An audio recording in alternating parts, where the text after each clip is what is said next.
कढईत मी 1 टीस्पून तेल टाकलेलं आहे.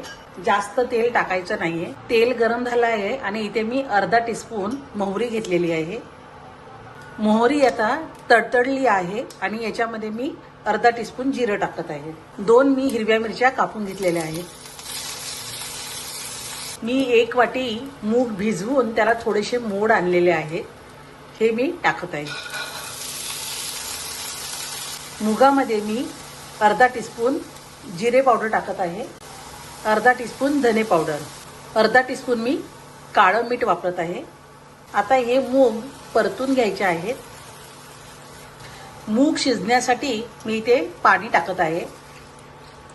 मूग शिजतील एवढेच पाणी टाकायचे आहे. मूग जास्त शिजवायचे नाही, गाळा करायचे नाहीयेत. अख्खेच मूग राहिले पाहिजेत. मुगातलं पाणी बघा सगळं आटलं गेलं आहे आणि कोरडे केलेले आहेत. मूग शिजलेत की नाही ते बघूया. हे बघा एकदम शिजलेले आहेत आणि स्मॅश होतात असे आपल्याला ड्राय झालेले पाहिजे आहेत. आता मी एका बाउलमध्ये काढते आहे. मुगाचे सॅलेड करण्यासाठी इथे मी 1 काकडी अशी बारीक कापून घेतलेली आहे. थोडा कोबी घेतलेला आहे.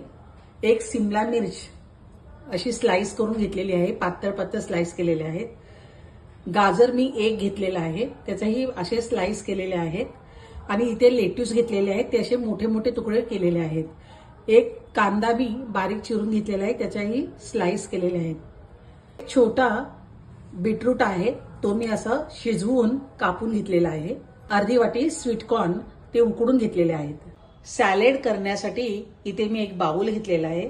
आता याच्यामध्ये मी काकडी टाकत आहे, कांदा, कोबी, सिमला मिर्च, गाजर आणि लेट्यूस टाकत आहे. बीटरूट टाकत आहे. हे तुम्हाला जर कच्चं आवडत असेल तर तुम्ही कच्चं सुद्धा टाकू शकता, पण उकडून घेतलं तर जरा चवीला चांगलं लागतं म्हणून मी उकडलेलं आहे. कॉर्न सुद्धा मी हे फ्रोझन कॉर्न होते ते मी उकडून घेतलेले आहेत, ते सुद्धा टाकायचे आहेत. सॅलेड करताना ज्या वेळेला आपण कडधान्य शिजवून घेतो त्यावेळेस ते गरम नसावेत, ते रूम टेम्परेचरला झालेले असावेत. कारण आपण जर हे गरम भाज्यांमध्ये टाकलं तर भाज्यांचा क्रंचीपणा निघून जाईल आणि त्या नरम होतील. तेव्हा प्रत्येक वेळेस सॅलेड करताना ही काळजी नक्की घ्या. आता याच्यामध्ये हे शिजवलेले मूग मी टाकत आहे. 1 चमचा चाट मसाला घेतला आहे, तो टाकत आहे. अर्धा चमचा काळी मिरी पावडर, अर्धा चमचा काळं मीठ, 1 चमचा मी लिंबाचा रस घेतलेला आहे. हे सर्व मिक्स करायचं आहे. या ज्या भाज्या आहेत तुम्ही तुमच्या आवडीनुसार चौकोनी किंवा उभ्या कशाही कापू शकता, पण सगळ्याच भाज्या उभ्या न कापता काही आडव्या कापायच्या, काही उभ्या कापायच्या.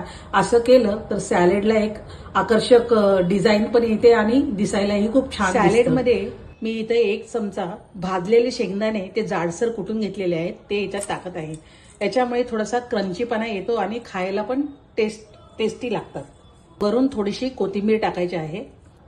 सॅलेड बघा दिसायला तर सुंदर दिसतच आहे, पण खायला सुद्धा तेवढंच टेस्टी आहे. तुम्ही सुद्धा अशा प्रकारे सॅलेड बनवून बघा. तुम्हाला अशा नवीन रेसिपी फॅमिली फ्लेवरच्या चॅनलवर बघायला मिळतील. तुम्ही चॅनलला लाईक, सबस्क्राईब, शेअर आणि आयकॉन बटन दाबा. धन्यवाद. ती ज्यांना वजन कमी करायचं आहे, डायटिंग करायचं आहे, त्या लोकांसाठी आजची ही रेसिपी आहे. हे सॅलेड खाल्ल्यानंतर तुम्हाला जेवायची बिलकुल गरज लागणार नाही. अगदी पोट भरल्यासारखं वाटेल आणि याच्याने तुमचं वजन सुद्धा कमी होईल. आणि हे डाएट सॅलेड आहे.